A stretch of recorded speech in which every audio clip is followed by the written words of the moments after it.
When King Leopold II of Belgium established himself as sole ruler over the Congo Free State in 1885, he believed that it was not his responsibility to protect the human rights of the Congolese, leaving lasting effects on the people in Congo that can still be seen today.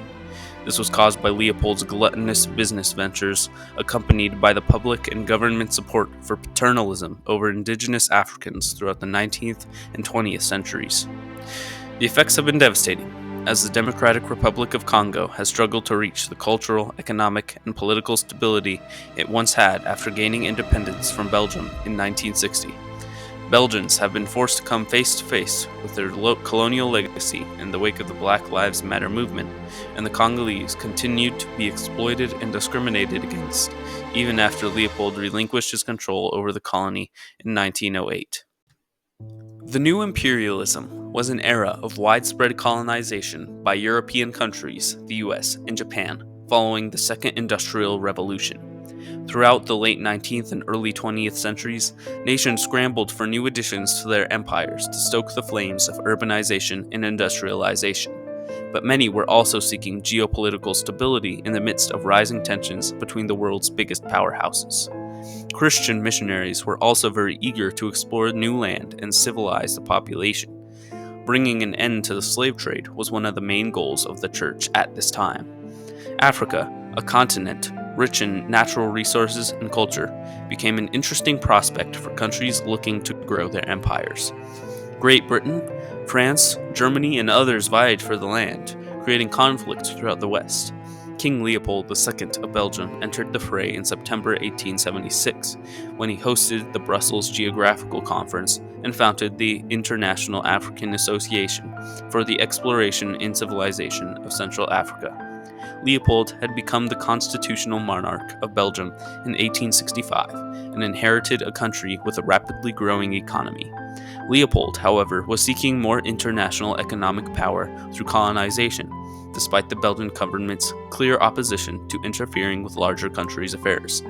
After considering areas in Asia and South America, expeditions made by Lieutenant Bernie Leverett Cameron, David Livingstone, and Henry Morton Stanley urged Leopold to seek out territory in the center of Africa.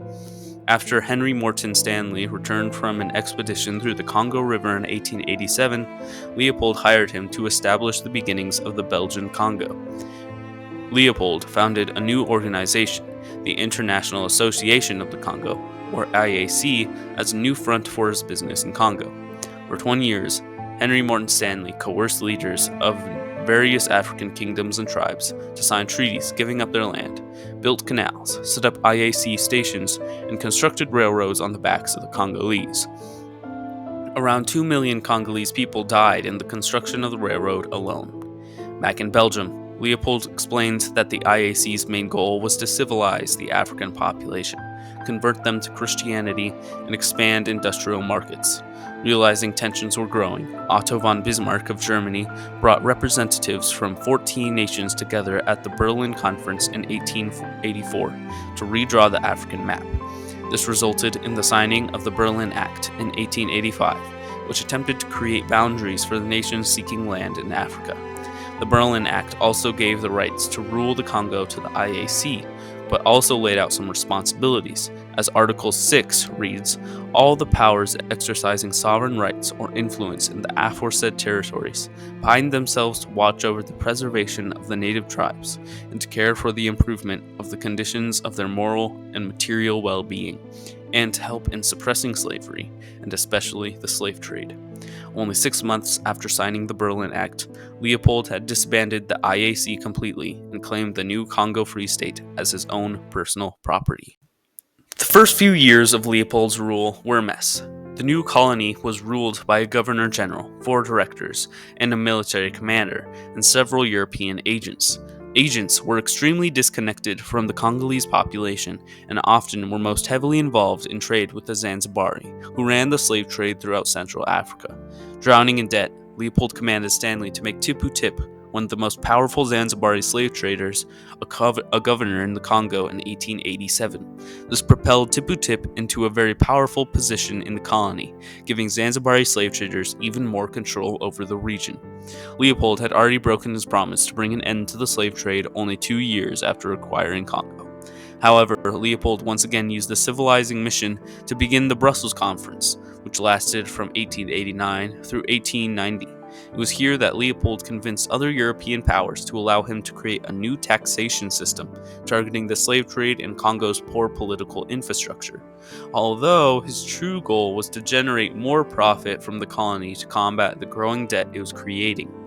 Leopold implemented the new taxation system completely by 1892, forcing tribal chiefs to collect the taxes in the form of goods or labor. The indigenous chiefs, anchored by Leopold's already forceful rule, resisted their new responsibility to enforce Leopold's laws. In retaliation, Leopold hired Leon Roger to head a new militia for Congo, the Force Publique, in 1888. He used the Force Publique to back the laws he had put into place with violence. The Force Publique quickly grew, as a small number of European soldiers it had started with recruited thousands of Congolese to help with their efforts. Under the Force Publique's authority, the Congolese were forced to harvest rubber, the Congo's main export, along with ivory and palm oil as part of a quota. They were not paid for their work, but if the Congolese didn't harvest the quota of materials, the Force Publique would terrorize innocent civilians. They whipped, beat, and killed without discrimination, raped women, and held hostages until they had received what they had came for. Officers would cut off the limbs for every bullet they had used to show to their commanders, leaving many mutilated. Leopold's rule hadn't brought well-being to the people, but it instead left them in a worse state than ever. Leopold ended up selling authority over the land to 3 different companies set on harvesting and selling the Congo's rich natural resources. Leopold had large shares in all of these companies, so with this he would be making even larger sums of money. The truth about the Congo Free State was that its sole purpose was to make King Leopold II Monday all along. He had no belief that it was his responsibility to protect or help these people, which resulted in the complete disregard of the Congolese' human rights. To unseat Leopold, a coalition named the Congo Reform Association, or CRA, was formed. This was a group of missionaries, humanitarians, and critics of Leopold's rule who had been aroused by the works of Roger Casement, Edmund Morrell, and Mark Twain, who had written about and photographed the atrocities in the Congo Free State. The CRA was able to force control over the Congo Free State into the hands of the Belgian government, but this brought nearly no change to the region.